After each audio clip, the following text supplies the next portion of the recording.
Good morning. Welcome. Thank you for joining us for our webinar, Setting Strategic Priorities for Disaster Mitigation.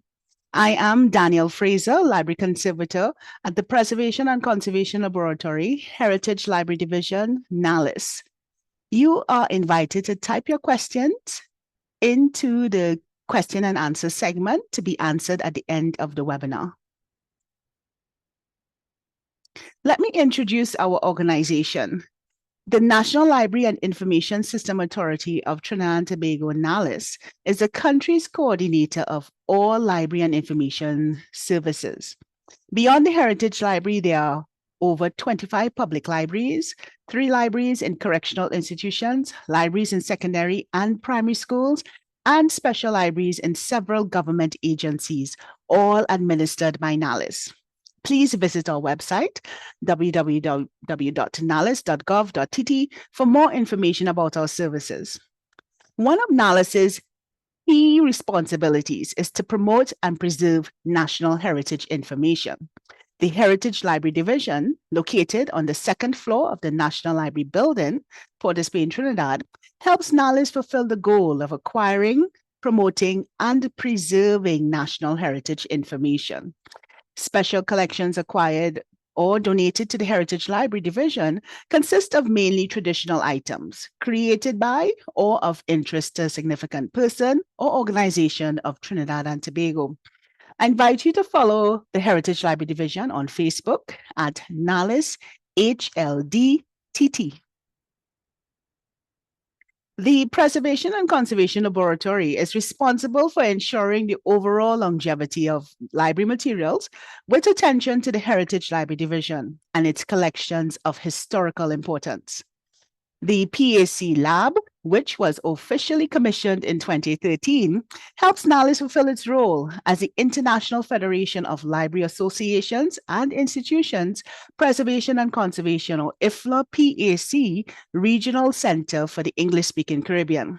NALIS is a part of a network of 16 IFLA PAC centers around the globe with the aim of providing knowledge and expert advice on preservation and conservation practices within their region and to serve as IFLA's key area of work on safeguarding and promoting culture and heritage.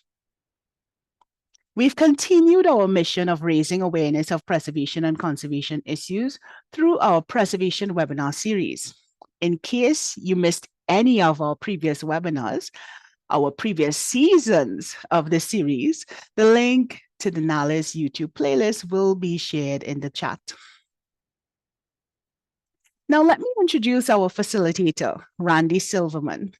Randy Silverman has served as a head of preservation at the University of Utah's J. Willard Marriott Library for the past 32 years. Recognized for his disaster recovery efforts, Silverman taught disaster planning workshops for the Western States and Territories Preservation Assistance Service, or WESPAS, for 11 years. He has participated in several large-scale disaster recoveries for cultural heritage institutions, including Hurricane Katrina in 2005. He has published 122 professional articles and book chapters and presented lectures in 33 U.S. states and 13 countries outside of the U.S. He received the American Library Association's Banks Harris Preservation Award in 2013, a Fulbright Specialist Award in 2014, and the Utah Academy of Sciences and Arts and Letters Gardner Prize in 2016. We are so excited to host Randy as we hear about setting strategic priorities for disaster mitigation. I must, of course, mention that Randy was significant in doing a preservation assessment for NALIS prior to NALIS becoming the IFLA PAC Regional Center and having set up the Preservation and Conservation Lab. His recommendations were instrumental in us getting set up and getting started as a preservation unit. So we're so grateful to have Randy here again, sharing his expertise. So over to you, Randy. Thank you, Danielle. Let me get the technical side of this working. You can share this And we can start this. Can you see that? Yes, Oh, seeing good. and hearing you well. Thank you so Oh, much. good. Why, good morning. This is at least from Utah. This is morning. So I want to welcome everybody who's taken the time to be watching this PowerPoint. I'm very grateful that you're here. I hope we're going to have fun. I would love for you to contact me if you have questions. Maybe there's time afterwards that we can do questions. Basically, I'd like to come up with this is a presentation that uh, I've sort of refined over my years of experience doing disaster recovery down to 2 points. And so I'd like to make 2 points today, if I may. First, I'd like to thank Jasmine Simmons and uh, um, Danielle Fraser for their kindness, for the National Library of Trinidad's and Tobago's welcome this morning. And so on with the show. Um, let's see. Right. So the idea of visiting disasters after the fact is that we can learn something from the experience. This was a flood in Fort Collins at Colorado State University in 1997. 425,000 books got wet all in one evening. And so disasters happen unexpectedly. That's the first thing. If they happened on schedule, we could get ready for them. And so we have to get ready in advance. And if we don't, the bottom line is things get damaged that can never be undamaged. This is a Hurricane Katrina casualty. Walter Anderson is the most, I think, renowned painter from Mississippi. This is the document on the right is something from my office that got damaged when my office had a leak just about Hurricane Katrina time. And the books on the left are, excuse me, the books on the left are 5 examples of drying techniques being compared. And so we see that we can recover these materials by the top one is air drying. The second one down is vacuum freeze drying. The next one is being dried by a system called thermal drying, which actually heats up books, which is not good for them. Below that is vacuum packing, and then the last one is something called the vacuum press.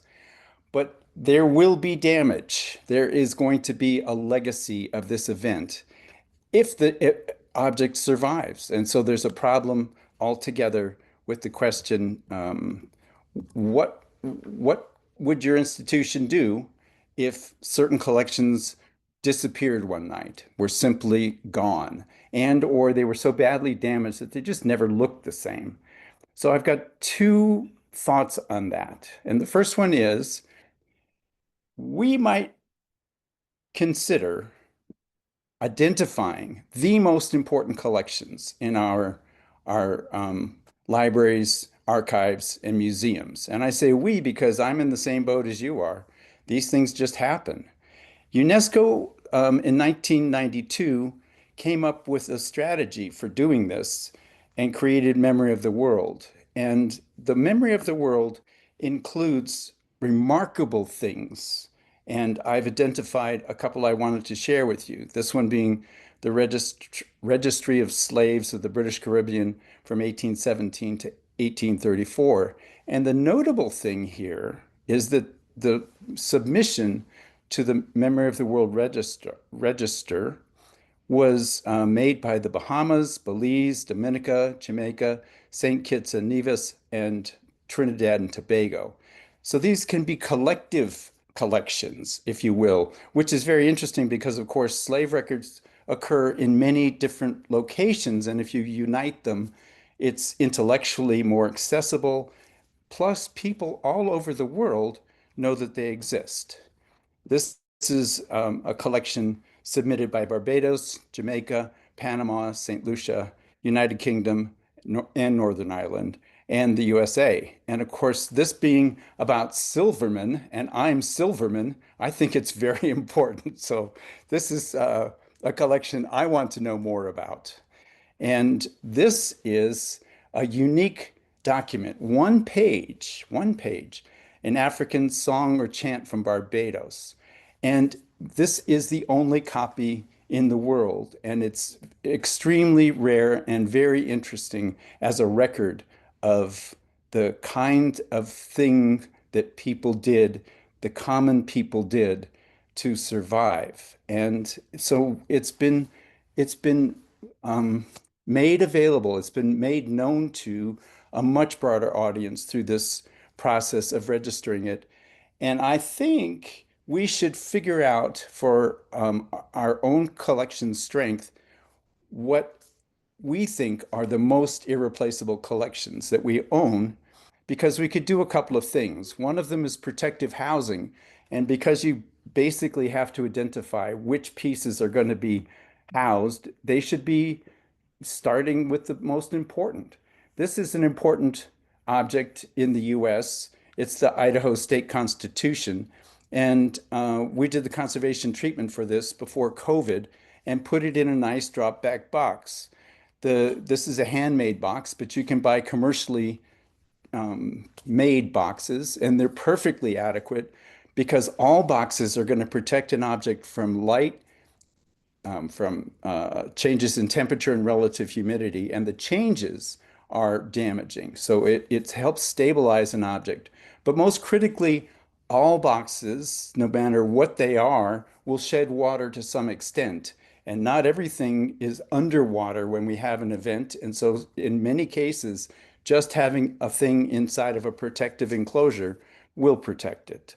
So the second thing is we can prioritize the collection and house it better, because then we can move it easier. So for instance, if we do a building assessment of our own institution, how good is your building? Is that a fair question? This may be a chance to collaborate. And I'd like to show you some examples of recoveries that I've been involved with, because I've learned some lessons from them, and I think it's worth sharing. So Hurricane Katrina was a great, great big storm, huge. And it was much different for me. I grew up in Florida. There were hurricanes when I was a child with some regularity, and I used to think of them as fun. The family came together, and well, Hurricane Katrina changed all that for me. So 20 years ago for me, the dimension of storms suddenly became different. And I want to share this slide about what storm surge looks like. This is the National Oceanographic and Aeronautic Administration in the US, identifying that the entire east coast of America and the Gulf of Mexico, all of that's a storm surge area. All of that can receive incoming water with the approach of huge hurricanes. And what does that mean? Well, this is the Gulfport Public Library after Hurricane Katrina. This is very close to the spot that the hurricane came ashore. And the first floor looks like that. That's not the way it looked before the storm. But the second floor looks like this when we walked in. That Dixie cup, that styrofoam cup was sitting on the table, undamaged, unmoved. It's just sitting there. And the whole bottom of the library has been washed away. So let's look at buildings a little closer. Again, Hurricane Katrina. This is in Biloxi, and this is the story of three different buildings that are right next to each other. So they tell a story in my thinking. So this one is called the Jefferson Davis Library and Museum. It's a new steel and glass building built in 1998. Jefferson Davis was the head of the Confederacy during the Civil War in America. And so in certain areas, he's considered very important. And this is the area. So the building still stands, but the first floor was loaded with collections, and the collections were strewn out the back of the building and are distributed in the undergrowth and up in trees. There was a piano in a tree. So for a half a mile, there was collections, right? And so this is a huge, disastrous change, because the building is positioned close to the Gulf of Mexico. On the second floor, the carpet was dry.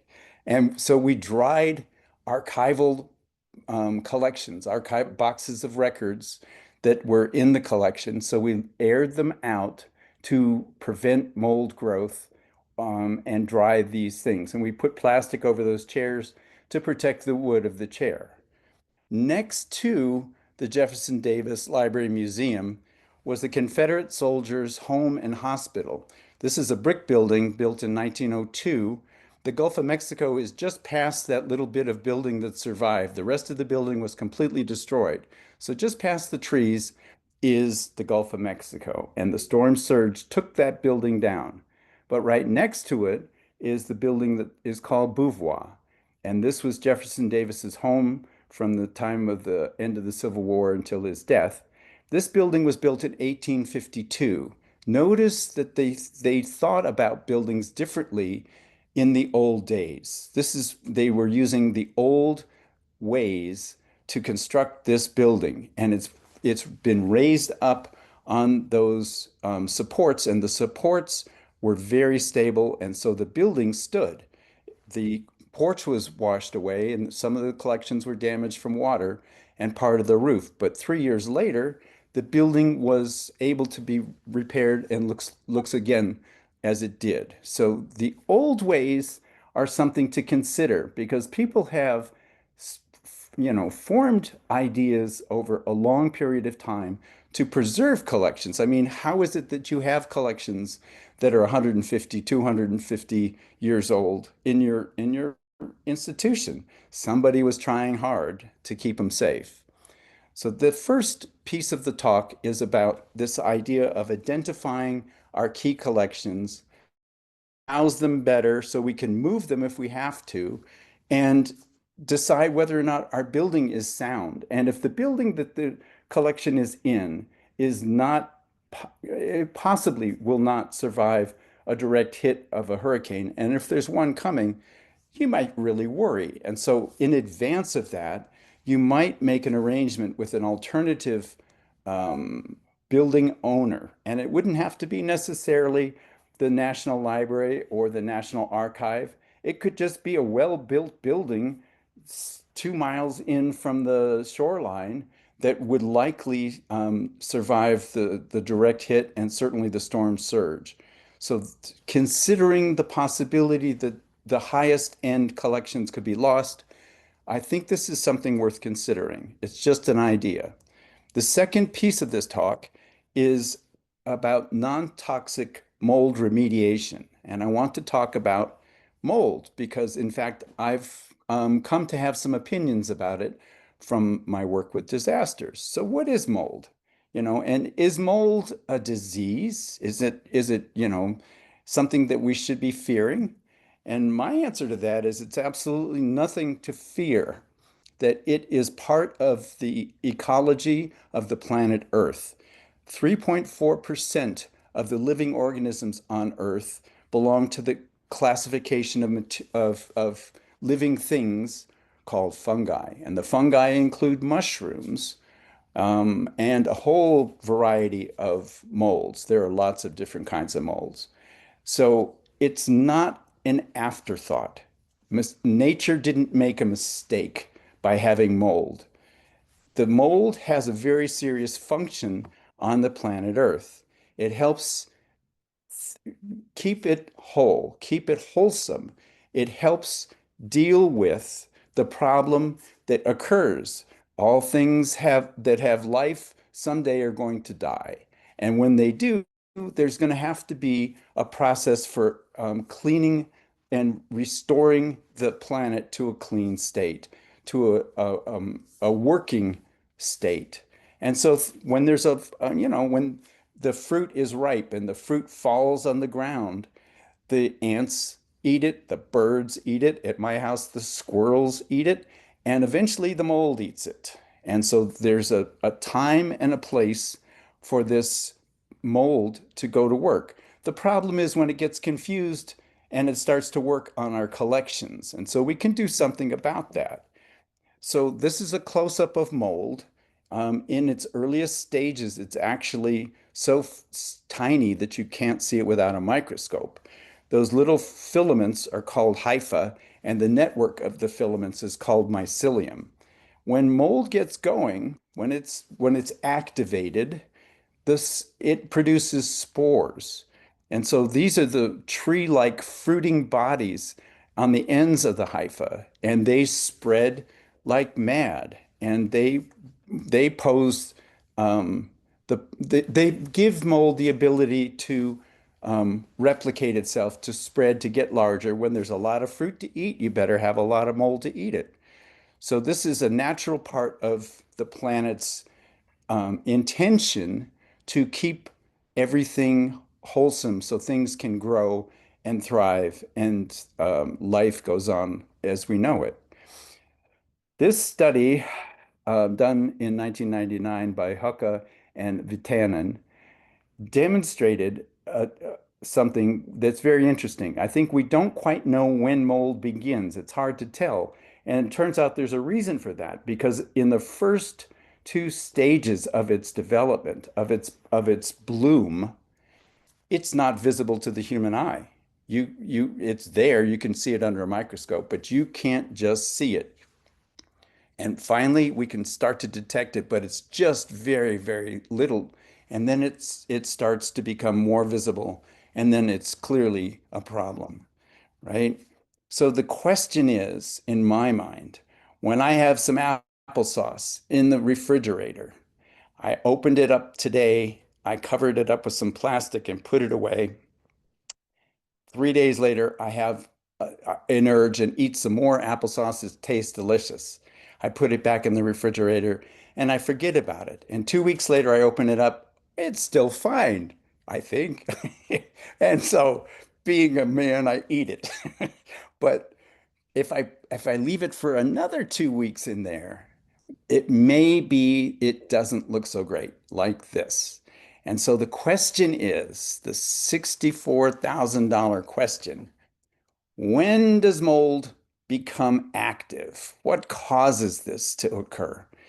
So mold needs three conditions to be activated. To be activated. Otherwise, it's basically non-active.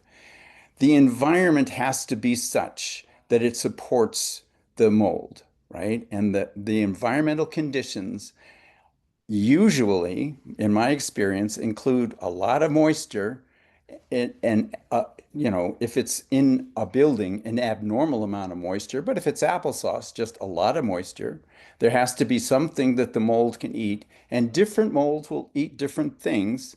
And then there's a question of time. How long will it take for this mold to get going, to get to that first phase where you can start to see it without a microscope?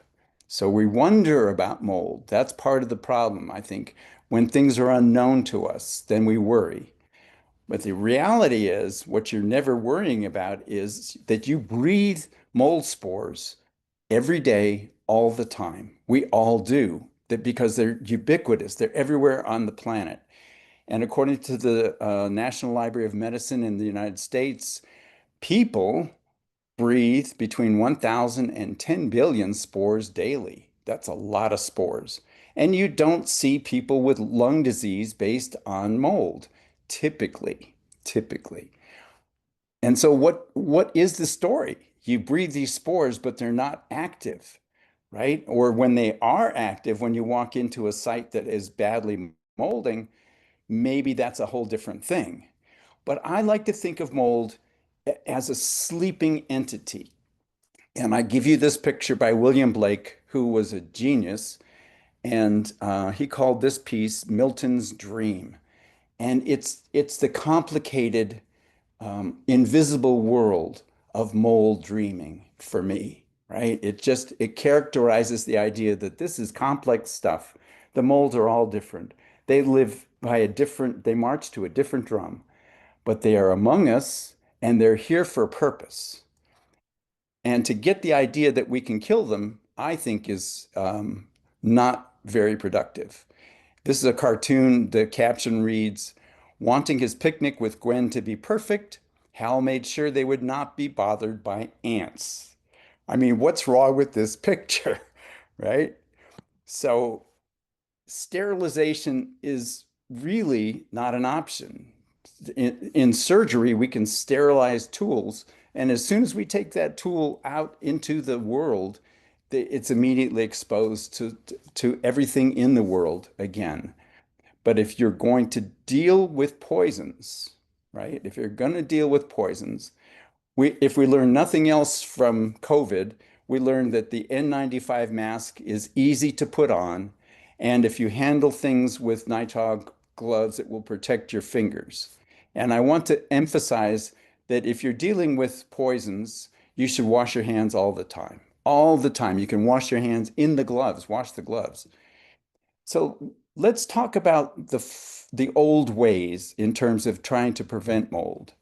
This is a 19th century iron bookcase, a library bookcase, where the arrow's pointing the bottom of it is a screen. And so the air can get into just natural airflow will pass through the screen and up behind the bookcase, behind the books and around the books. And that movement of air, like the breathing of lungs, does wonders. It's clearly part of the answer to establish the fact that mold is less likely to form in an environment that seems to be breathing, that seems to be alive.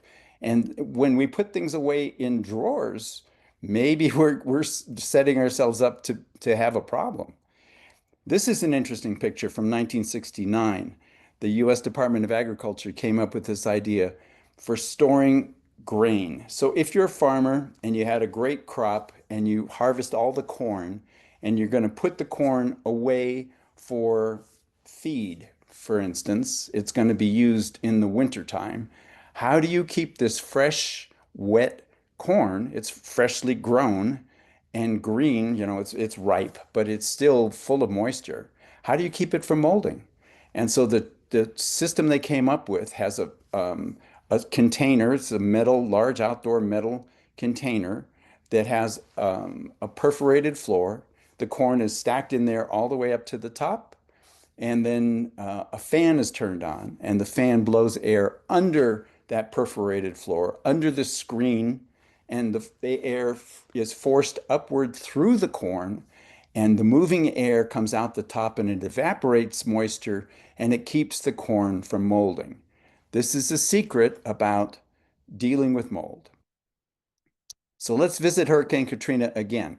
This is Biloxi, Mississippi, a very old American city, and it was hard hit by the storm. This is a lesson that I've learned over time thinking about this experience. We walked into the Biloxi Public Library. It's 3 weeks after the storm. It's August in Biloxi, Mississippi. It's hot. It's muggy. It's very moist. You know what it's like in the summertime. And it's on the Gulf of Mexico. We walk into this library and the windows were blown out by the storm. So they put some plywood in some of the windows. And yeah, so when the doors open, the air is just moving through this space. The floor is full of pine needles. It's the craziest thing. Walking in there, there's about 2 feet of pine needles on the floor. And it felt like walking on mattresses. It was just squishy and interesting, but dry. And so we saw this and we noticed there is no mold anywhere inside the main part of this library. And I attribute that to the movement of air.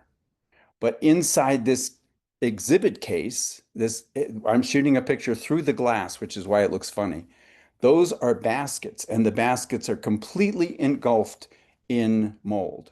And the case had not gotten wet. Those baskets weren't wet. That yellow cloth under it was not wet, but it was so muggy and humid, and it's in a closed glass case, and we didn't have a key to open it. It was locked. These baskets were fully engulfed in mold, and this is 3 weeks after the storm. So notice the stuff that's under glass is molding, and the stuff that's just open to the air is not molding. Further, the map case in the rare book area was full of mold. So you've got a case that is, I think it was actively wet. It was close enough to the ground. But it's holding moisture because it's closed and it's molding like mad. The microfilm is molding. That's gelatin that the mold is choosing to eat. And those are closed drawers. And my favorite picture of all is this one of a historic notebook that was stored in a file cabinet. You remember file cabinets. Everything else in the file cabinet drawer was not molding, but this is a Tyvek envelope. Tyvek is plastic. And so the plastic doesn't allow air movement, it doesn't breathe. And this historic notebook was molding like mad. And so Gary Frost and I, who were doing recovery for institutions along the Gulf Coast, spread the papers out.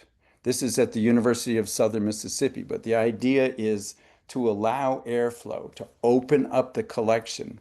Because when we walked into the building, what people were doing was noticing that some books were molding today, and so they put them in these black plastic garbage bags and tied them shut, right? And then tomorrow there were some other books that were molding, and so they put them in the black plastic garbage bags and tied them shut.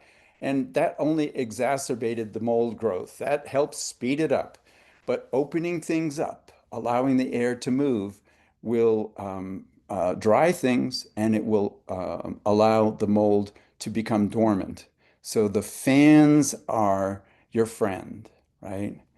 And that's an old story. These books are being dried by fans, and notice that they have paper underneath them, newsprint in this case, which allows the dampness on the bottom of the book to to spread out on the newspaper. The dampness will be pulled by capillary action in the newsprint away from the book just a little bit, but it's easily evaporated when the water is drawn off. And again, um, we are now just opening windows to allow historic spaces to dry out after Hurricane Katrina. So if there's no electricity, if you can open windows and doors, that's the thing to do. And we got some pushback. People were afraid of looting, but if you leave it closed in the summer heat, inside, the building was wet inside, it will mold like mad. And that building was molding. Here's another case study. This is from 2017 in Tbilisi, Georgia, which was part of the Soviet Union and is positioned right underneath Russia. Here's the main library building. It was built in 1987 and it was built out at the edge of Tbilisi, at the edge of town.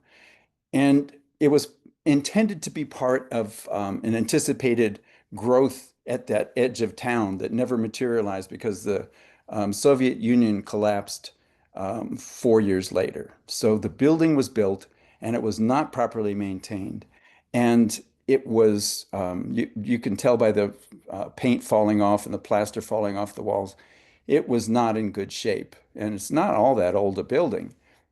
So we were told the reason that we were called on site. In fact, there was a grant that was a grant that was used to get me to Georgia to be able to try and help with this problem.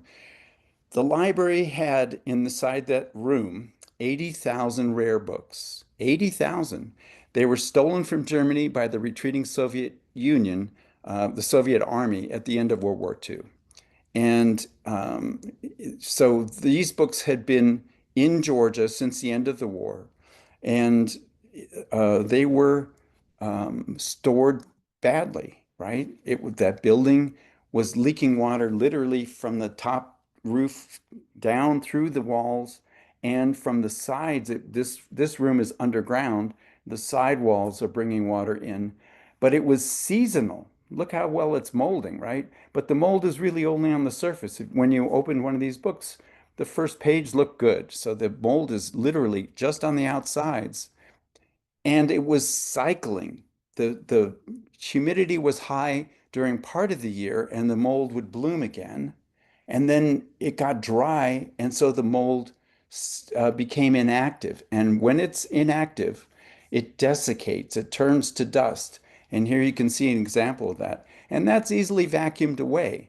But it does no good to clean the mold off the books when the space is going to continue to provide an opportunity for mold growth, that the building was leaking inside and out, and it really needed to be fixed before the books could be vacuumed off.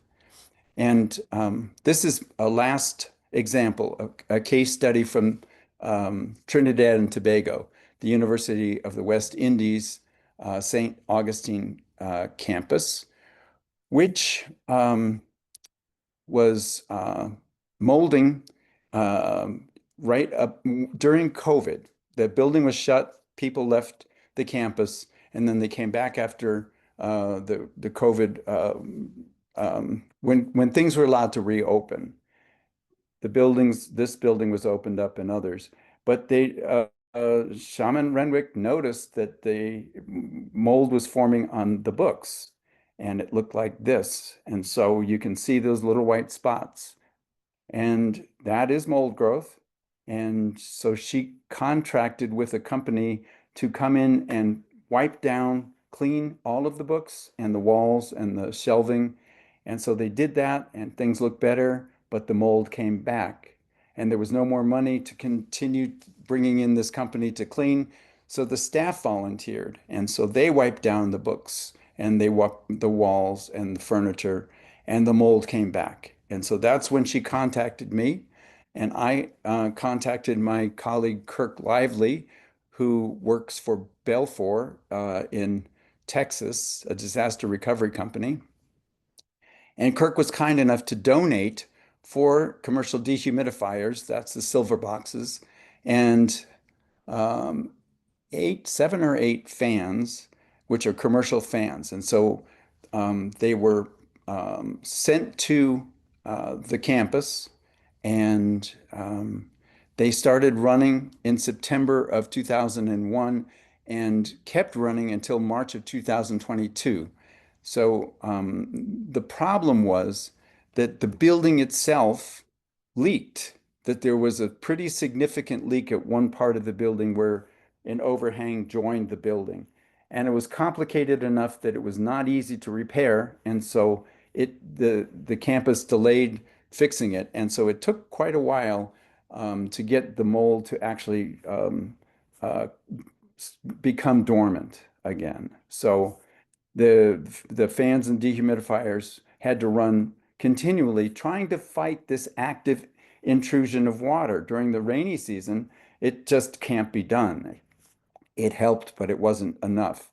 Things need to be dried down below 65% relative humidity. Some molds actually need to come down to 60% relative humidity. But we know that at that level, they will stop. They will become inactive. Simply drying things by air movement helps. And so the fans are here circled in blue, and the dehumidifiers are in green. And so they were spread around the library space. And the conclusion was that the dehumidification stopped the mold growth. Pure and simple.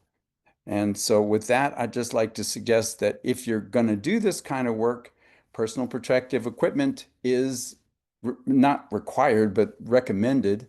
And an N95 mask will do wonders to keep the amount of mold spores that you're breathing down to a minimum. And nitrile gloves, again, will protect your hands. And again, hand washing is a really good idea.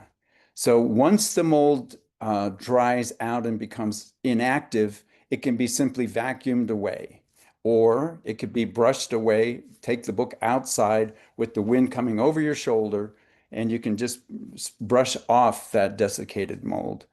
But wash your hands. And in conclusion, so what do we know because of this slideshow?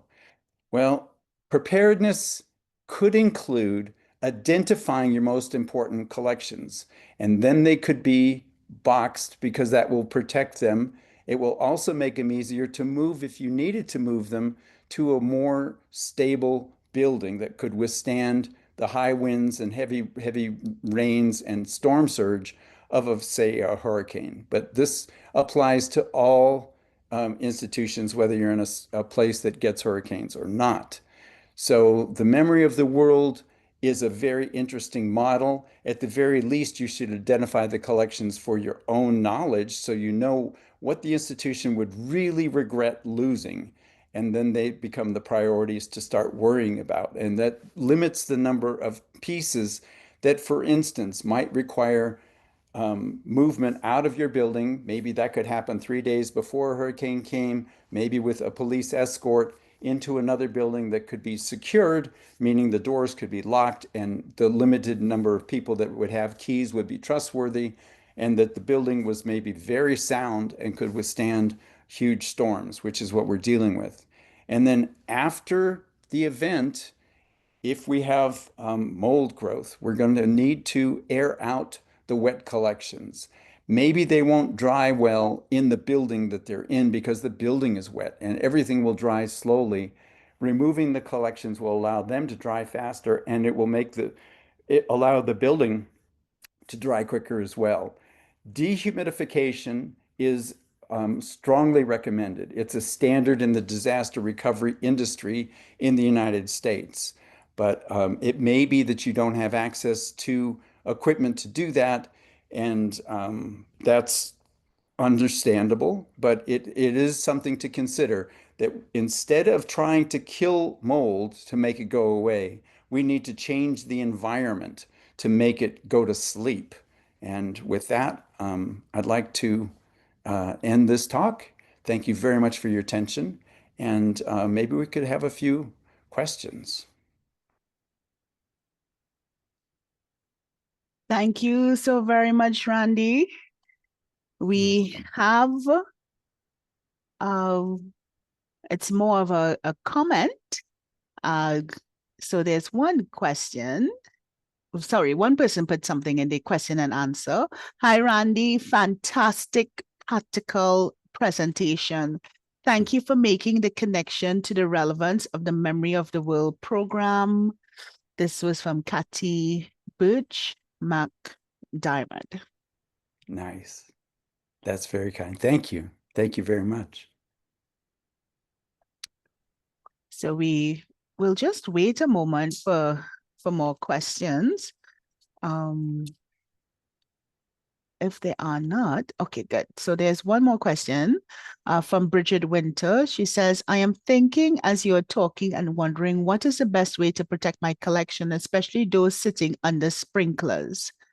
Should we place plastic over the shelves when leaving daily? Is there another solution? What does that mean, under sprinklers? That's great. So I guess in the location of the building, So you on would top have of the second, sprinklers located periodically, spaced out as per fire regulation. And so there's that question of should we be concerned about the sprinklers themselves potentially causing a yes, leak, and therefore would it have to be a daily activity? Now, sprinklers are there for a purpose, right, Randy, right. for fire prevention, to douse any Oh, fire oh, oh, detected. you mean sprinklers like a fire suppression system, not sprinklers like a lawn? No, I believe in inside a building it would be the fire suppression ones. Oh, okay. Yes. Let me So answer this so two are we ways. concerned about Yeah. things leaking from there and what could be so her question was, should we place plastic over the shelves when leaving daily, or is there another solution? Um, and her name is This was Bridget Winter. Bridget. Thank you for the question. Let me answer two ways. One, if it's a fire suppression question, it is understandable to be worried about water in the building. But there are other water lines in the building. There culinary water, which, for the bathrooms and the water fountains and other, sinks that are in the building run overhead as well. Fire suppression systems, and we're talking about a wet pipe fire suppression system. Fire suppression systems generally are very good at not leaking. And I've seen them leak and accidents happen. I've seen a head of a sprinkler get knocked off when somebody was moving a ladder. They flipped it around and knocked the head off, and then it was leaking. But culinary water lines in the building leak, and roofs in buildings leak as well. So their buildings leak. All buildings leak eventually at some point for various reasons. I don't think you should live in fear. I think you should live in joy. Life is short, let's live it up a bit.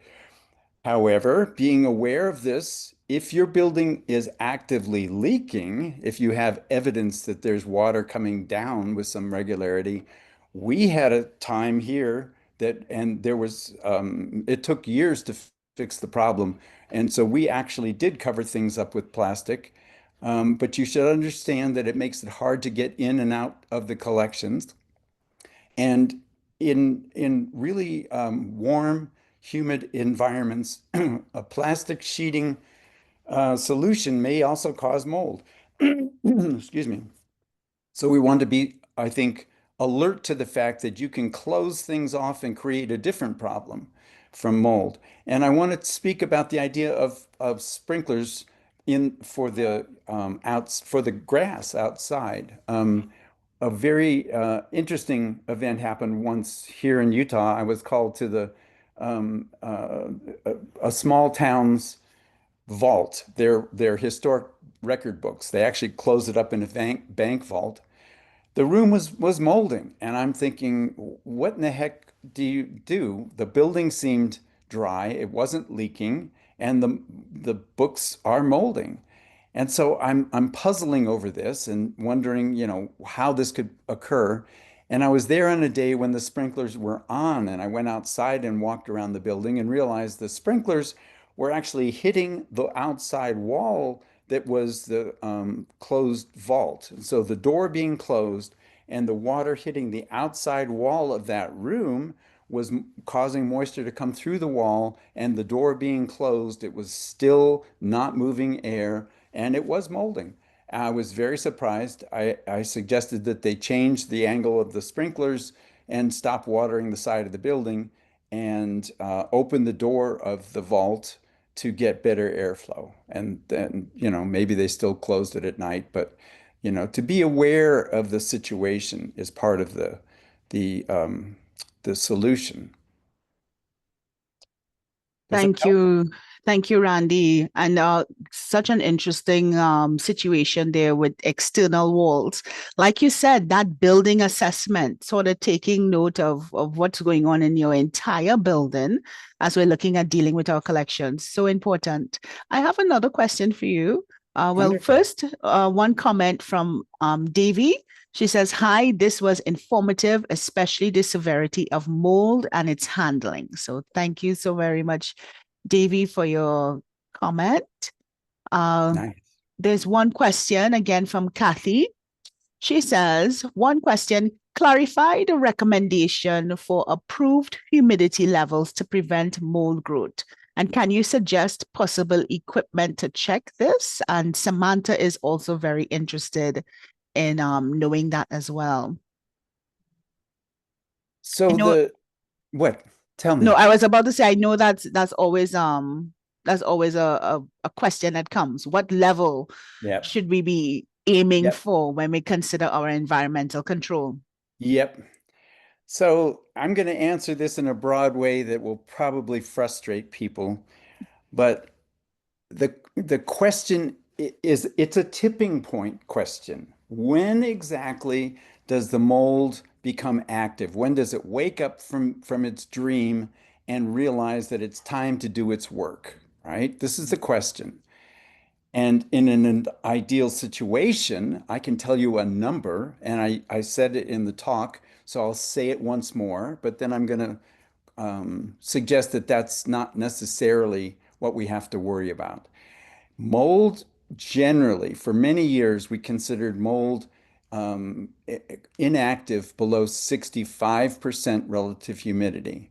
Recently, in the Netherlands, they've come up with a new form of mold that's affecting at least one museum. that is unaffected, is still active at 65% relative humidity, but below 60% relative humidity, like all other molds that we're aware of, it is inactive. Well, 60% relative humidity is a fine number, right? I live in a place where that's actually achievable. I live in Utah. It's so arid, it's semi-arid desert almost. This is very dry, and a lot of skin cream is used to keep people's hands and face from wrinkling and becoming too dry.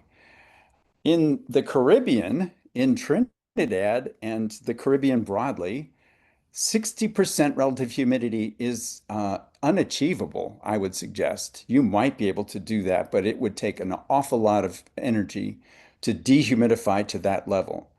In an emergency where you're trying to respond to a mold event, in the case of active mold, simply lowering the relative humidity is going to start the process of making it less desirable for the mold.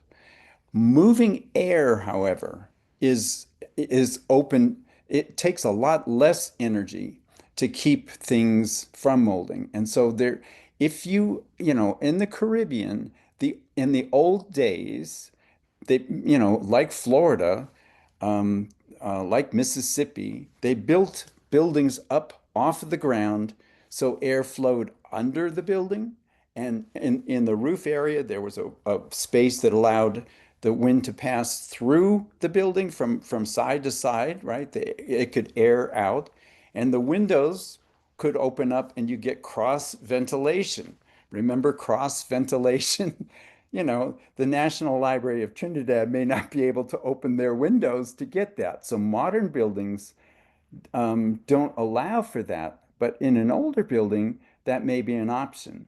So if a building is sealed so that an air conditioning system and a heating system works, HVAC, you've got to actively move the air. If you've got pockets of still air, if there's places in the building that are not moving air and the humidity rises. So the system fails. For instance, there was a story about a library in Texas in the summer that the HVAC system quit working and the basement of that library started molding because the air was still enough and the temperatures were warm enough and humid enough, right? You can have mold in both the heat and in the cold, but the humidity level was high enough and the lack of air movement was serious and it started to mold. So I think the answer is variable. It's difficult to pin down. It's one of these questions. I ask myself all the time, how long do you think you'll live? Right? And I always come up with a number, right? But the number is unknown to us, to me. And so the actual number where humidity levels will not produce mold is, I think, a variable. And I think in a very warm, humid, tropical environment, airflow is much more a key to the answer. That if you're not moving the air, you're probably looking for trouble. And when things get really humid, you know, after storms during the rainy season, lack of airflow, when the building, when the university's library was closed because of COVID, that started the mold. So I would think that the answer to this is a combination of things like good health, that you have to be aware of your environment. And things need to appear to be living for the mold not to take hold. Does that help? Do you have other thoughts on this, Danielle? No, I definitely agree with you. That aspect of air circulation, I think it's one of the key things. But as you said, in the Caribbean, it's going to be a bit more difficult, or at least requiring a lot of energy to maintain a RH at that 60%. So Yeah, I I, I um I don't I think it's understand that possible. we want to hear a figure, but it may really depend on what's going on in our building, the air circulation. Randy, there was a further question also from Kathy that I want to just skip and have you talk about as we're talking environments. She asks, what's your take on air-conditioned spaces and what temperature is recommended for collections? So I know we do a lot of temperature control using air conditioning, lowering the temperature and hopefully as well the RH. But what would be your recommendation or what's your take on air conditioning? And when we say air conditioning, we tend to leave out the H aspect, the heating for the Caribbean. It's more than likely just gonna be cooling for us in this region here. Let me answer this. Let me answer the last question a little further too. Let me just add to that the idea of dehumidification.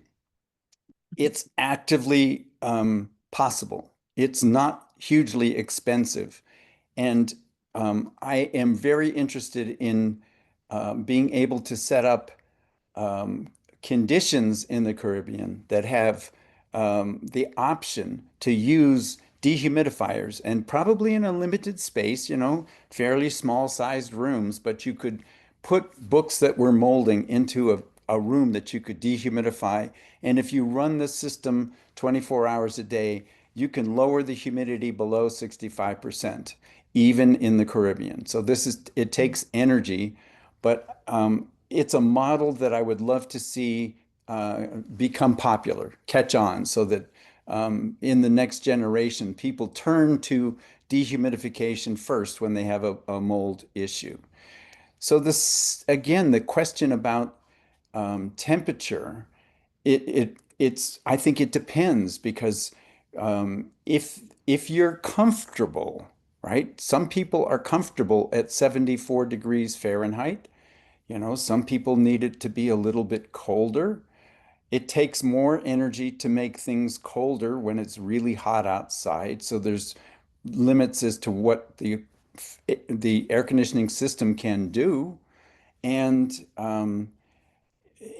and that, so there's this moving target. What's ideal for preservation is that a space be cold and dry. That's what the literature tells us. But in fact, it can be cold or dry. There's evidence. This is what was his name at the Library of Congress? The thermocline theory. But because of this research into the idea of thermoclines, it's possible, it's clear that you can lower the relative humidity and get preservation equal to lowering the temperature to get preservation. And if you lower the temperature, the humidity goes up. There's an inverse relationship. If you lower the relative humidity, the temperature will go up. So it's a teeter-totter, a seesaw. When one goes up, the other goes down, and it takes energy to pull both down, a lot of energy. So the Dead Sea Scrolls is a model for preservation. Those were stored inside of clay jars, inside of a dry cave in a desert environment, and they lasted thousands of years in a very stable condition because it was dry, not because it was cold, but it was in a cave, which meant that it's certainly colder than the surrounding desert temperatures. But it doesn't take a ton of cold if you've got dry conditions.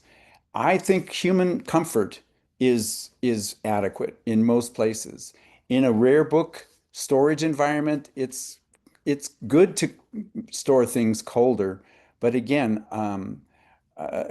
here in Utah, I fight for sort of human comfort level cold, but very dry because it's easier to get dry. So we take advantage of the conditions that we have. Does that help at all? Right, I understand that. Well, we'll see if Kathy gives a further question to that, but we do have a number of other questions coming in, Randy. Oh, So good. I'm gonna move on. Shaman Renwick says, excellent presentation as usual, Randy. Thank you for sharing the experience with mold at the School of Education, UE. I hope I did an adequate job, Shaman. This is, I think it's a wonderful example that we can control mold in the Caribbean with dehumidification. And I would like that idea to spread. It really is a wonderful solution. And I'm happy to work with people in the future if that's both to try and deal with dehumidification as a solution and deal with mold problems as they occur. But I'd also be very interested in trying to help people with the process of entering their prize collections into the memory of the world. I think that that's an excellent goal because I think once you've identified a collection as being so meritorious that it's important to your institution, to the nation, and to the world, I think you will Mhm. also find people are going to be more cooperative when you're trying to say, I've got this important collection. There's this huge storm coming. I'm worried my building isn't very good. And I really would like to be able to coordinate an alternative place to store this material for the next 2 weeks. It's not for a long time, but if my building takes a bad hit, I don't want these collections harmed. And I think you've got to be judicious about that. There's always a problem with every alternative. Doing nothing is a problem sometimes, and doing something sometimes is a bad idea. But being careful and having cooperation is could be, I think, very useful. So Yes, agreed. Like you say, being judicious and weighing the pros and cons of each. We have another question from Kizio. She says, hello, what measures are taken to get rid of extreme cases of black mold on books? And I know, mm, Randy, you're going to repeat more than likely that it has to be dried in order for us to treat it further. So I'll leave your answer to you. that's Cases of exactly black right. mold.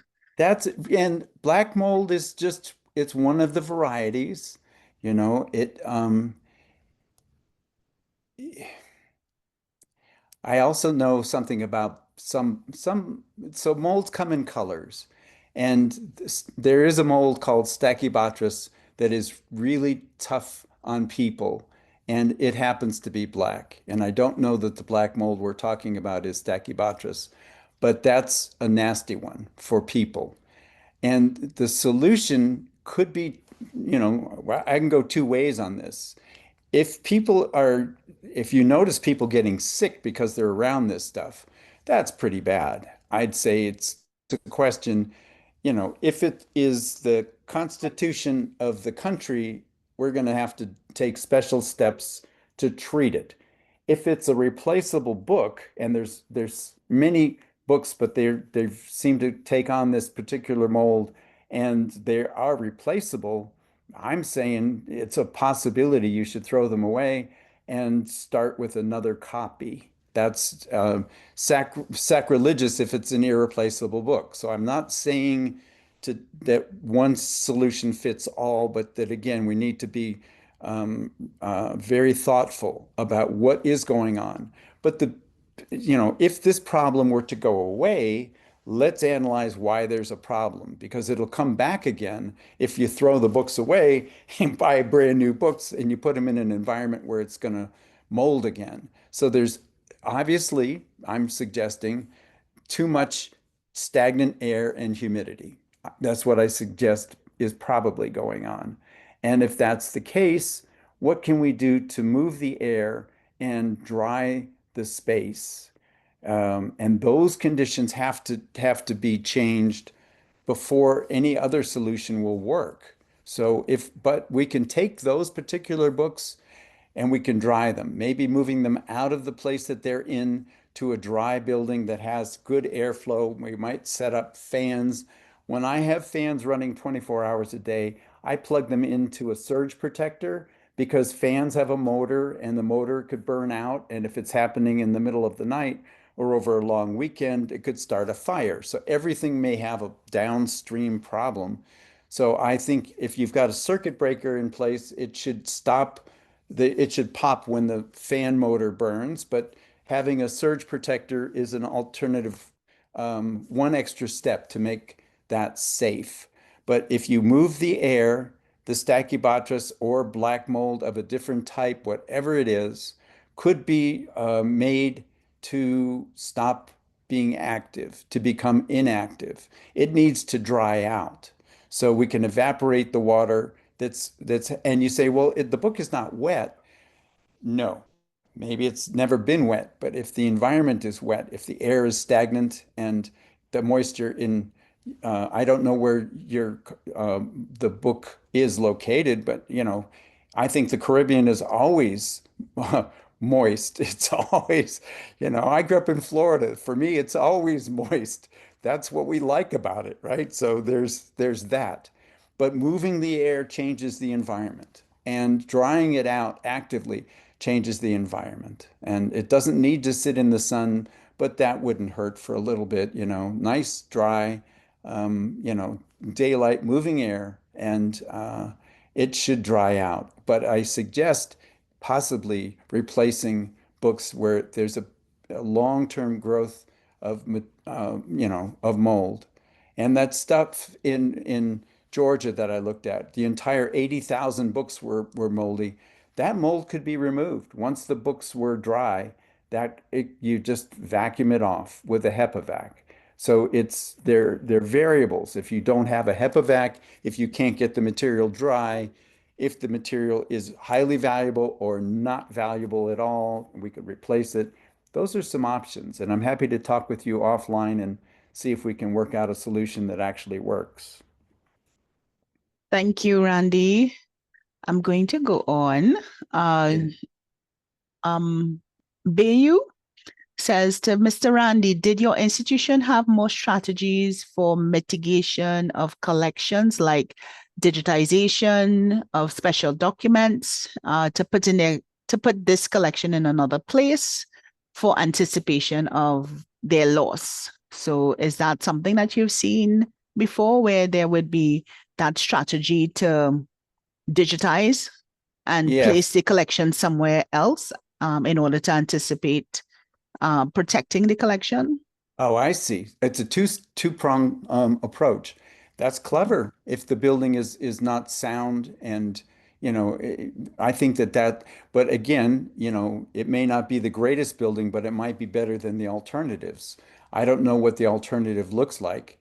And, we always have a security problem with valuable collections, so we can't just put it in a better building and people walk in and out of the building and take samples and, tourists take souvenirs and stuff. But digitization does wonders in terms of spreading the information globally. I mean, you suddenly can share some stuff across the planet. And I personally believe that the original remains the significant piece, but you can share the picture of the Mona Lisa and people can see it. And if it's really good photography, you can zoom in close and see, the brushstrokes. And there's a lot you can do with a digital copy. But the original, the actual object is the prize and should be protected in the most positive ways. And so I think boxing the most important things is a step. And I do think if the building is um, not a good storage place, maybe the building needs to be repaired. Maybe roofs have a life. You buy a roofing material that has a 20-year life or 25-year life, and maybe you can get 35 years out of that roof, but you have to replace it when it starts to leak. Waiting until it leaks is maybe a little too long. You then have to protect the collections Mhm. with plastic over the weekend or whatever because it might rain in the middle of the night. And so the care of the building is very important, but there's always limited dollars to do things like fix building leaks or fix the roof. So as always, the answer depends on your situation and the variables. But I think your suggestions are great. I think that's a very thoughtful approach to make it available to a lot of people by digitizing it, and people will use the digital version and spare the original. And then yes, maybe you could put these things into a very safe place where they weren't used very often. Thank you, Randy. I want to move on to a comment from Ted. He says, "Hi, Randy. Great presentation. Thank you. I would like to Thank you. comment that the RH and temps that are ideal for different material types should be taken into account in the case of mold mitigation. For example, our collection consists of paper, wood, and metal components, and we maintain a 21 degrees Celsius and 60% RH to prevent mold and also to prevent the dehydration of objects." That's So a mixed wonderful. collection. Where's Ted? Ted, if you're able to just add that information to the chat, to the chat or to the question and answer, it would be great. Ted did not. 60% is pretty wonderful. You know, it sounds like it, we're not probably talking Caribbean, I don't think. Um, I know, and 21 degrees Celsius as well. hmm. Pretty good. Pretty good. I I mean, that's if you've got those options, Ted, I think that's fabulous. I think I'm speaking mostly to the possibility that people can't or can't afford, or the buildings aren't mhm. designed to do those kinds of, All right. to store Ted things. is in Barbados. Oh my goodness, in Barbados. I want to know more about your institution because that's not my vision of the Caribbean generally. That's fabulous. But with paper, wood, and metal sounds more like a museum. But Ted, It please does. feel free to uh, have that dialogue with Randy.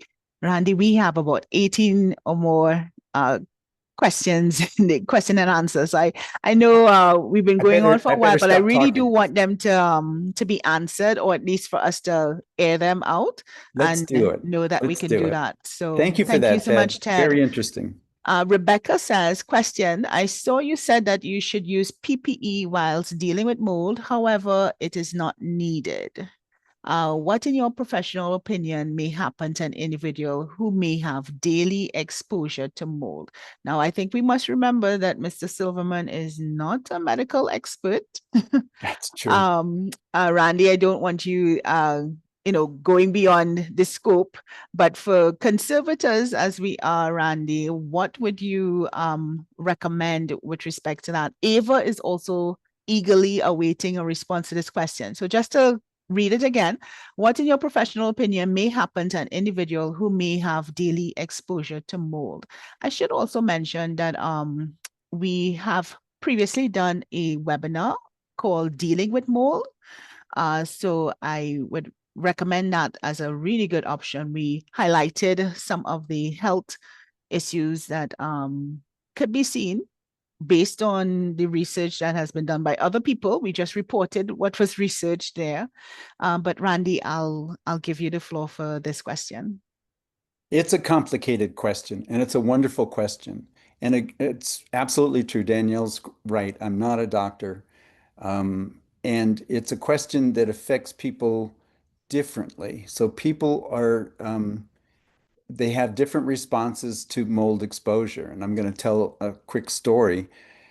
One of my first disaster recovery projects was working after Hurricane Iniki in Hawaii on the island of Kauai.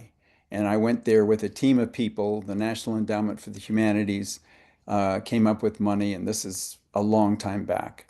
And so we went around to different institutions, and the team went in different directions. And so one day, the team went to a library. It was just a public library, and it was missing.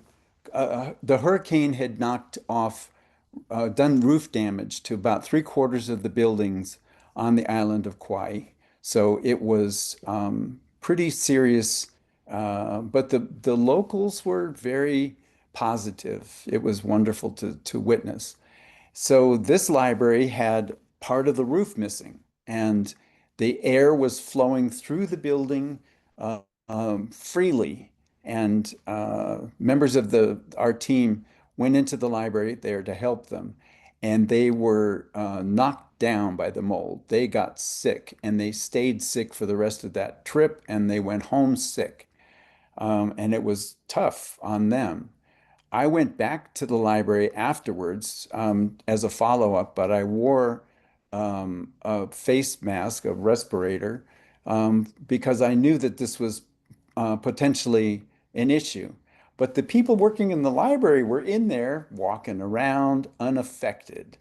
So it was clear to me that some people are going to have less reaction. They may be more resistant to the problems of mold because maybe they're used to it, right? Maybe they're exposed to a greater amount of mold on a regular basis, and for whatever reason, they are unaffected. And so I think, and they didn't have face masks. They thought I was from Mars, I think.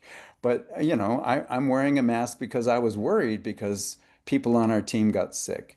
And so I think there's a variability. If you're actually working with mold on a daily basis and you're not getting sick, I think that speaks volumes to your health. It sort of answers. But I also think if you wear a respirator or an N95, it knocks down the percentage of spores that you're going to be breathing, and maybe that would be useful.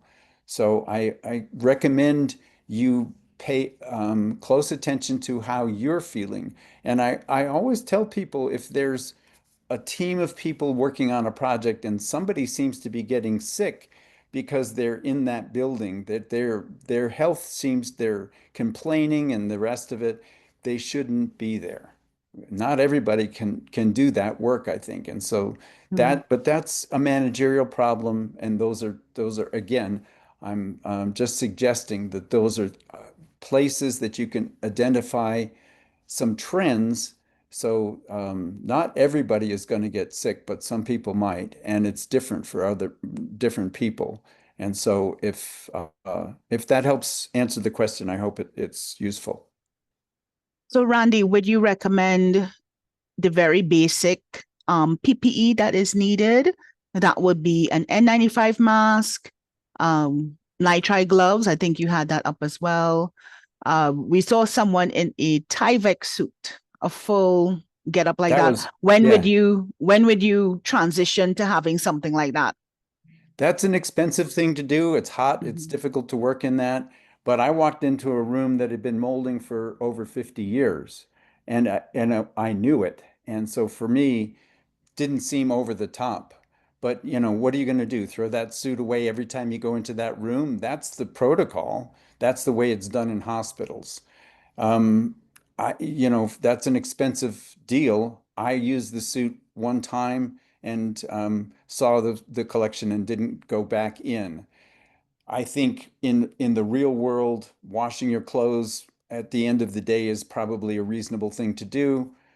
Changing clothes, as each day and just washing things, washing your hands, trying to maintain cleanliness for yourself, taking a shower at the end of the day. When I go into these disaster situations, it's really good to take a shower at the end of the day if you can. Um, so, but I think a basic face mask, an N95 or better, you can have a respirator that actually closes out. It filters 100% as opposed to 95%. If Right. you're exposed to it all the time, that would be a good solution, I think. Great. Thank you so very much, Randy. Rebecca says, Mr. Silverman, thank you for your response. Greatly appreciated.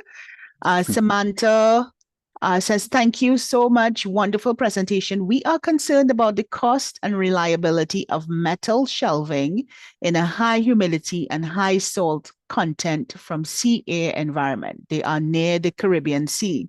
Mm. We have read from Collections Trust that yellow pine shells might be okay. What do you think? The pine would need to be treated for pest. Would aiming for enamel coated metal be better of an option? Yeah, Uh, that's Danielle, you would come in on the side of a powder coated shelving. yeah, I would. I would. I think for the wood. Even though pine is very resistant to termites, you still run maybe some risk of dealing with it when it gets wet. Let's say in the instance of a water-based disaster. And I think the metal shelving might stand up a little better for that. But Yeah, what's your view on that, especially as they are near the Caribbean Sea, so they're dealing with a high salt content. yeah, Um, but analysis too. I mean, powder coated steel shelving is the optimal way to go. And wood mhm, shelving is acidic, and so you're going to have issues with the wood. And you can coat wood, right. but it takes a polyurethane, and it takes 3 or 4 coats. And polyurethane is a nasty material. You have to have it done outside and multiple Mhm, coats, and you don't want to breathe that stuff. But so I think for the trouble of going to, preparing the wood, that the optimal thing to aim for would be powder coated steel shelving, and the powder coating will prevent it from rusting. But right. wherever it's been nicked or dinged, maybe it would rust. I don't know. I mean, nothing is going to be perfect, but I think NALIS has powder coated steel shelving, so that would be a model if it's Yes. affordable, if it can be afforded. Well, that's the thing too. And if you've already inherited shelving, for instance, Randy, maybe they already have the yellow pine or the wooden shelves, Mm. give some consideration to providing barriers. That's what we recommend. So you may not be able to do that full polyurethane coating that needs to be done in order to separate the wood from your collection item, but perhaps maybe uh, some plastic, some not plastic, some sorry, the name of the plastic just went out of my head. The clear plastic that we have for barriers between Like Mylar? windows. I uh, I was thinking thicker or even glass could also be a good option as well. I've seen someone use some book binding board as well Oh, as their in-between barrier for wooden shells. So that could be a possibility or an option of if it's something that you've already inherited and it's going to be costly to get yourself the enamel coated metal shelving, perhaps at least securing barrier material, things that could just give that barrier between the acidic wooden shelves and your collection items. So thank you again, Randy, for that. thank Plexiglass. you. Yes, Nicole Allen. You read my mind. That's exactly what I was thinking. Plexiglass. That's the answer. Good. Plexiglass is a little bit more affordable for us to get than glass itself. And you could get it cut to different sizes. So if you know the length of your shelves, you could get sheets that are cut down to that size that would provide a good barrier. Yeah, I like Thank that. That's so Nicole has in our library we have a persistent mold issue. uh-huh. The HVAC system goes down way too often. And when we return, there is mold on some books.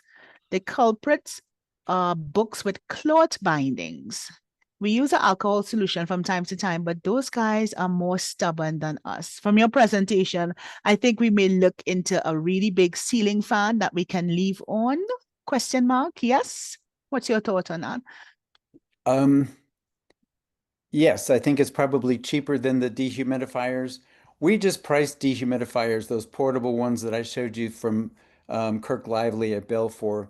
I think they're running about $2,000 a piece. As And US. US, and you'd have to Mhm. import it from the US. And you can talk with me. I would talk with Kirk. We can get you equipment.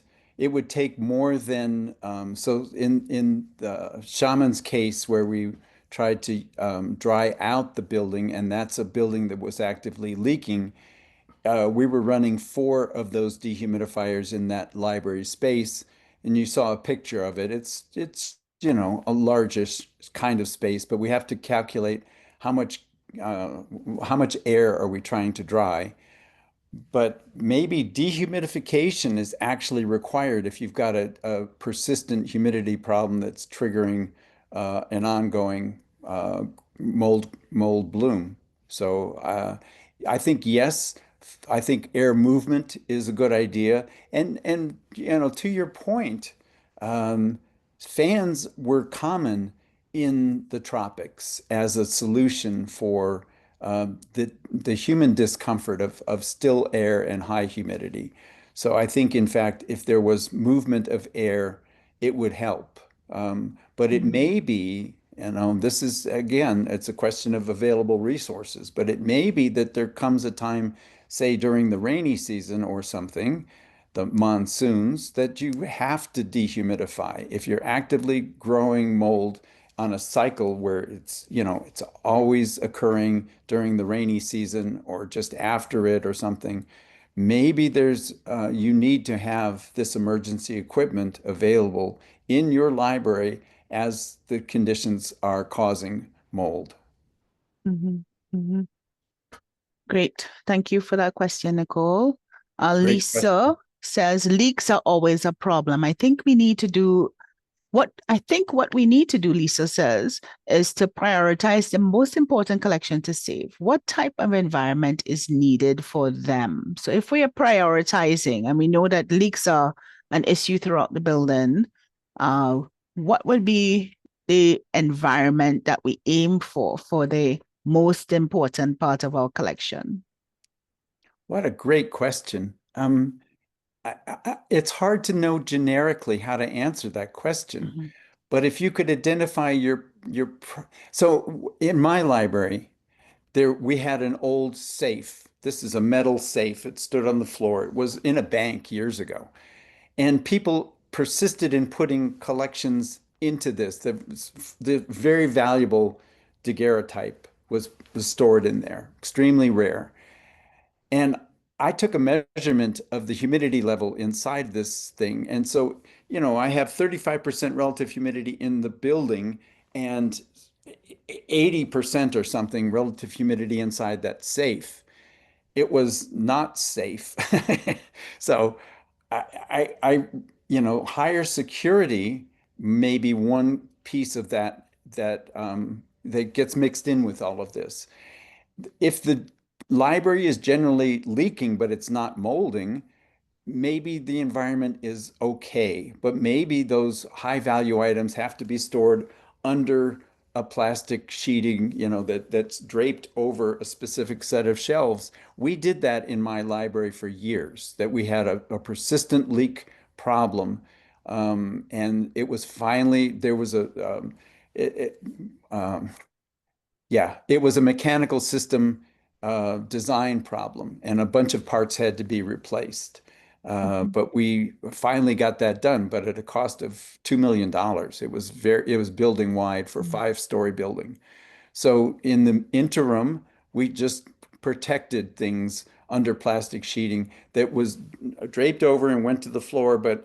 And actually, we lived with it long enough. We created a flap system so that you could get to this stuff on the shelf. It was awkward, but protect the stuff from direct leaks. Box it, hide it inside of things under water resistant things is my recommendation. Yeah. Thank you so much, Randy. Thanks for your question, Lisa. Darlene says, good day. My question is, I am in a leaking building. Leaks seem to be an issue. We Sure. use containers to collect the water, thus the moisture is present, and our AC is also problematic. Should we throw the water out daily to slow down the process of mold development? Also, their windows aren't able to be opened. Open. Windows cannot be opened. Yeah. And so I sounds like Darlene answered the question herself. But Yeah. Randy, what's your view on that with respect to, I mean, it's enough of a leak. We're talking the rainy season, which would have launched at the beginning of June. In most parts of the Caribbean, rain is going to be a constant figure for us all the way until December, possibly. You have leaks that may not be able to be repaired, having to collect in those buckets all of that water. Yes, that provides a bit of a higher humidity, but what do you think should be maybe their daily key priority actions that would happen in a space like this? I think move the air I think you need fans.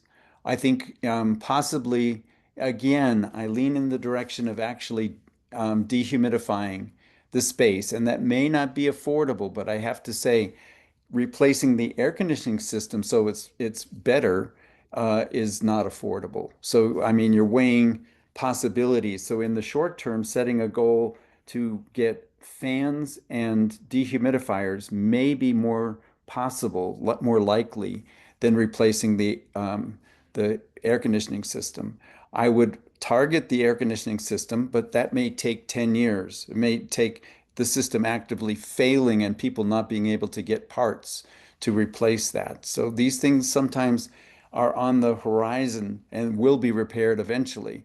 Yes, throwing away the water on a daily basis would make less active water within the building, but you know, it's the rainy season. It's completely wet outside and the air is full of moisture. And so I think moving the air is important. I think actively humidifying if you're getting not getting enough air movement that if things mold, I think you've got to address that problem. But if we don't hit that tipping point, it's just the rainy season, the building is leaking, we turn on some fans. Maybe we don't let them run all night. I don't know. I worry about leaving motors on overnight, Mhm. but at least in the day. Does Yeah, that seem right, Danielle? Is that a that fit? sounds good. Thank you, Darlene. We have some comments. Good, very practical session. Thank you. That was from HJFL Library. Um, Thank you for that comment. And there was HIJ. HJFL Library. I'm not too sure, but they also ask, does the collection of dust on shelves due to a lack of scheduled cleaning, does that contribute to mold? Does that create mold as well? Yeah, well, that's interesting. You know, mold is in the air at all times around us everywhere. It Mhm. needs food, and so in fact, the dust could be a source of food. You know, the Mhm. dust is made up of things you don't want me to mention. Some of you know what dust is made from, but you know, there is food in that. So clean helps. Clean is good. Mhm. Um, but the greater question is what is going to cause the mold to become active, to wake it up and make it go to work.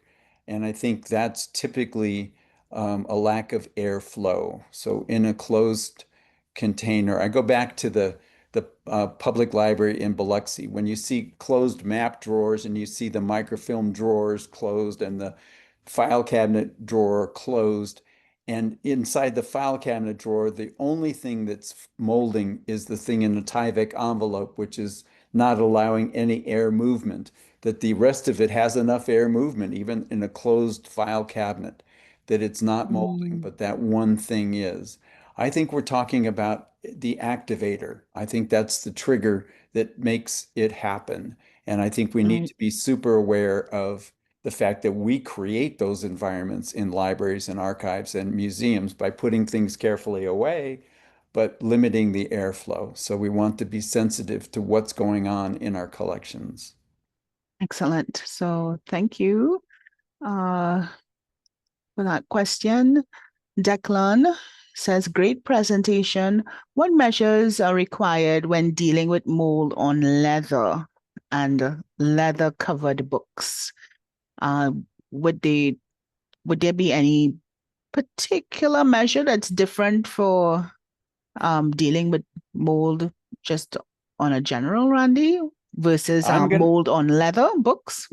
Yes, I'm gonna add one thing. I talked with Nancy Odegaard yesterday, who is a museum conservator and a colleague, and she's a great conservator.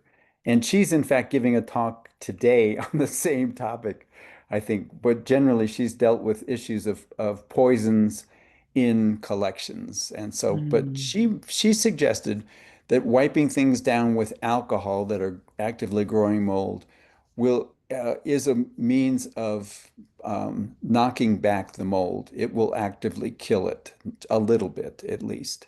You know, killing mold is a stretch, but we can slow it down. So if we have an active mold bloom, you can wipe things down, and alcohol as available in the drugstore or the grocery store is Mhm.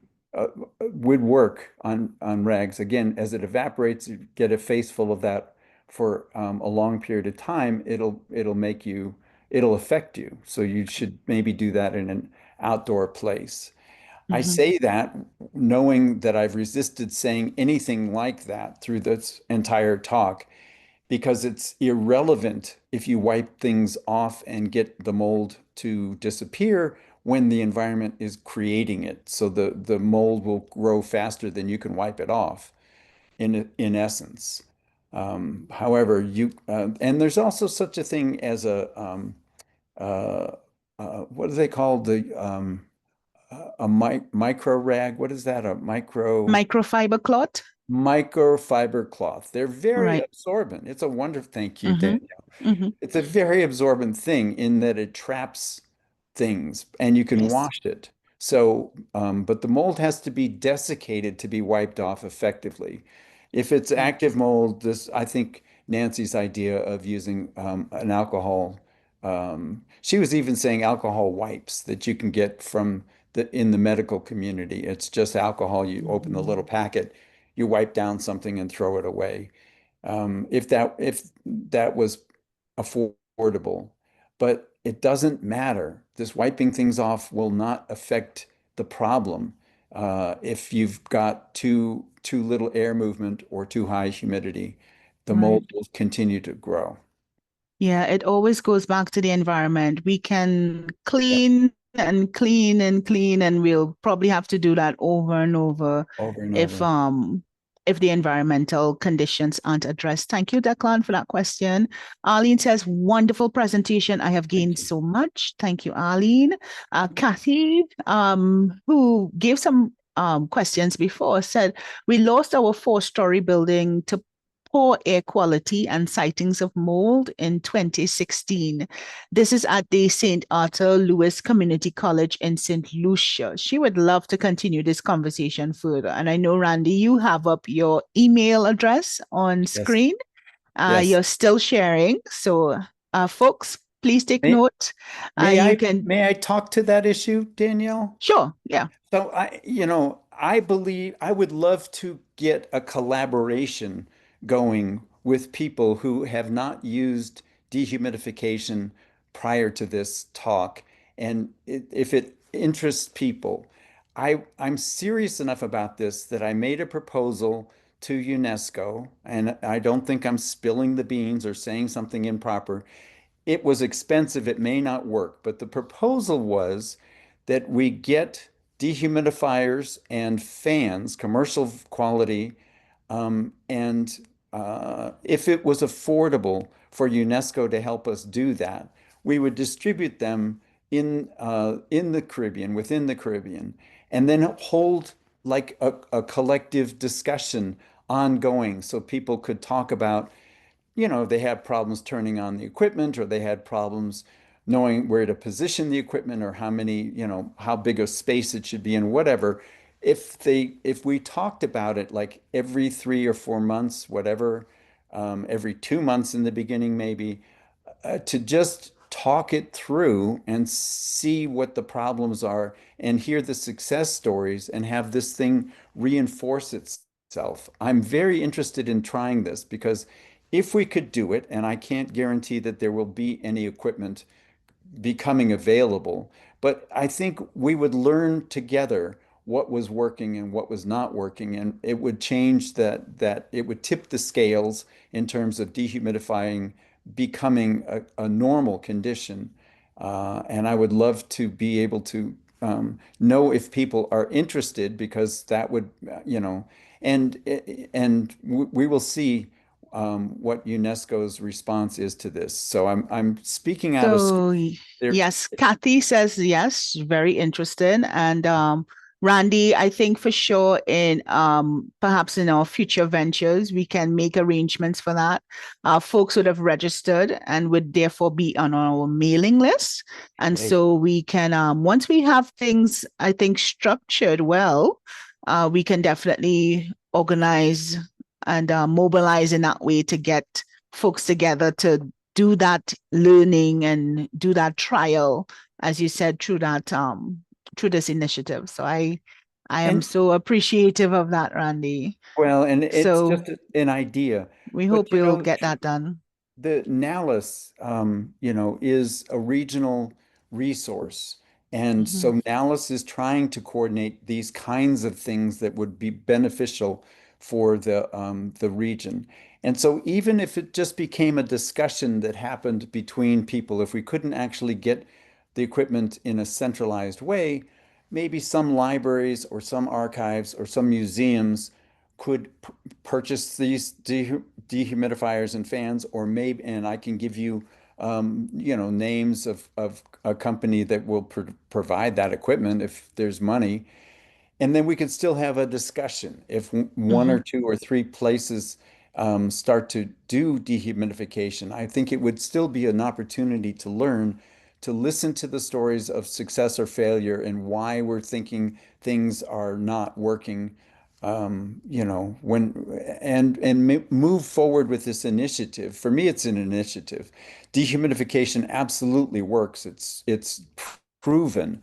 And so the question is, could we get a foothold in an environment that's very humid and very warm and gets a lot of mold issues, and then start to make that a normal thing, where now I think it's kind of considered experimental, and I would love to see it used commonly.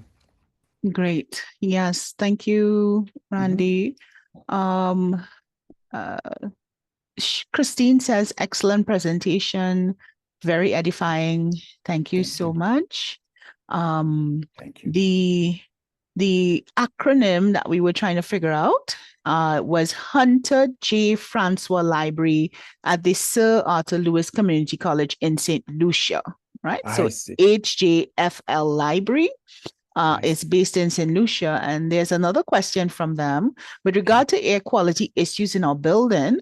What short-term measures can we employ since our book collection remains there? So the building has been closed since 2016, I Ooh, guess due to the mold issues, and that being more of a health and safety decision, more than likely so.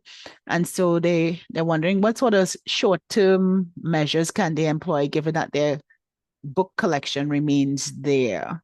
we need to talk. I'm not sure. That's complicated because, in Yeah, fact, if the building is closed, it begs the question, is the mold actually, doing very well because there's no airflow? Is it closed and the mm-hmm. air conditioner is still working? Is it closed to people, but it's so moldy in there that it's unsafe? And Right. what is the long-term solution that's being proposed? Could we move the collection out of there for the purpose of trying to dry it out and then maybe vacuum off the mold and make it available again to people who need to Mm-hmm. use the books? Or But is of that course, not? space is always the issue, I think, Yeah, for a lot of us in the region.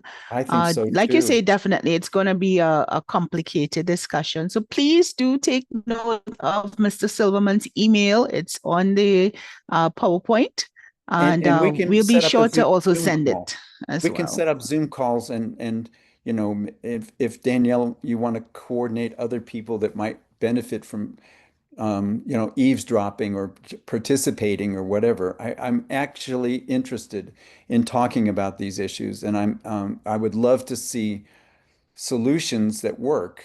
That's the Yeah. trick, right? I think I I think a Zoom call. Thank you so much for that offer, Randy. I think a Zoom call is something that we can coordinate. Great.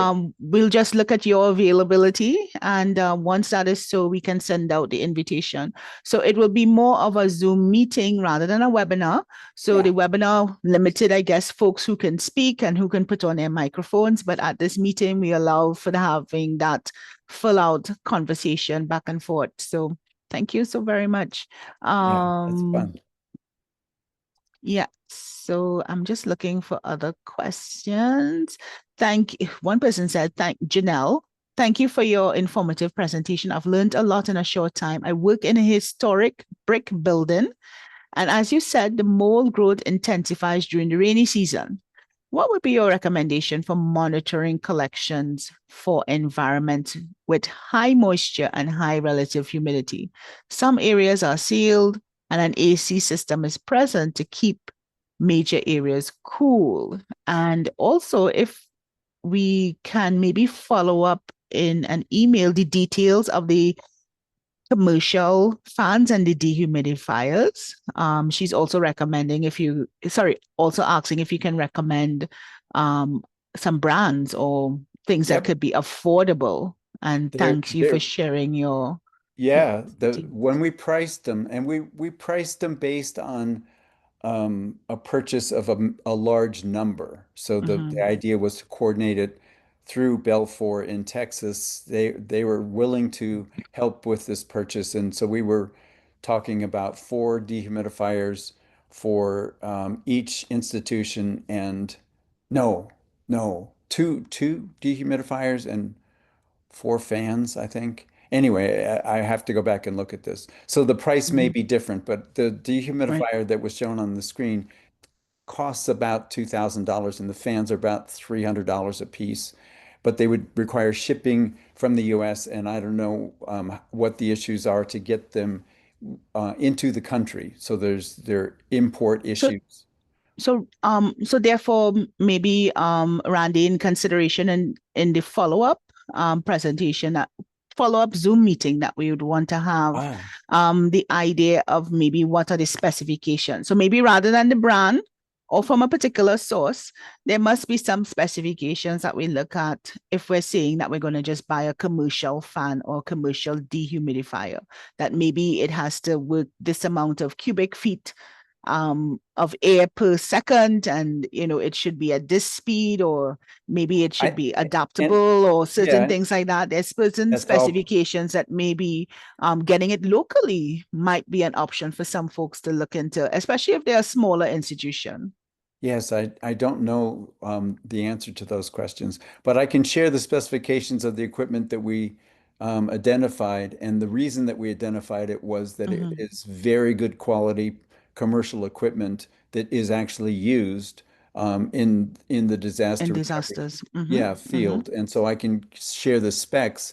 And if you can turn those specs into a different machine that's available locally, I want to learn about that. That would be very useful for me to know. But yes, Excellent. let's continue the conversation.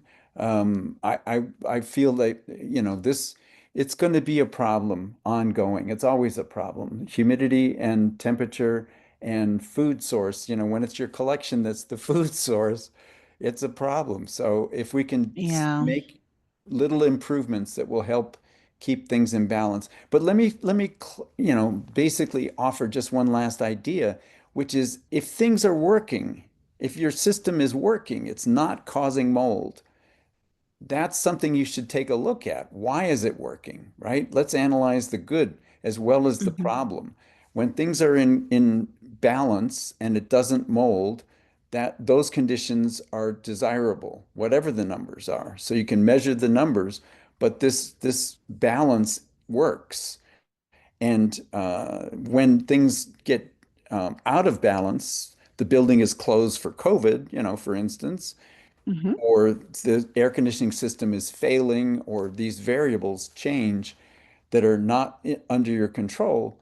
And then it's also worth noting that if you were to pull things back into balance, maybe we can correct the problem as we were in balance once, but it may be difficult. So we can continue this conversation.